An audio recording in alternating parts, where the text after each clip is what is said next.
हमारे पास ये दिया हुआ है कि एक हॉलो मतलब कि स्फीयर है, उसको हम लोगों ने बेसिकली आगे की तरफ स्पीड दे दिया है वी नॉट, और एंगुलर स्पीड उसको हम लोगों ने दे दिया है एंटी क्लॉकवाइज सेंस में दे दिया है 3 वी नॉट बाई आर, और एक सरफेस है आपके पास जिसका कि कोफिशिएंट ऑफ फ्रिक्शन है म्यू, उस पर रख दिया है। Right sir, is it true?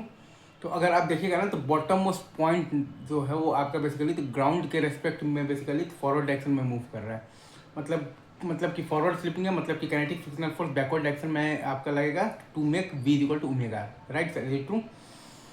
तो क्योंकि आपके पास काइनेटिक फ्रिक्शन फोर्स लग रहा है बैकवर्ड डायरेक्शन में, तो वो फोर्स जो है वो आपका बेसिकली पॉइंट पी से पास कर रहा है। मतलब कि काइनेटिक फ्रिक्शन फोर्स का टॉर्क जो है वो आपका जीरो है पॉइंट पी के अबाउट, मतलब कि आप पॉइंट पी के अबाउट एंगुलर मोमेंटम कंजर्वेशन लगा सकते हैं। Right sir, is it true? तो वहीं हमने लगाया है, तो m we naught minus r, और माइनस है आपके पास तो 2/3 एम आर स्क्वायर इंटू है आपके पास तो 3 we not by r is equal to है आपके पास।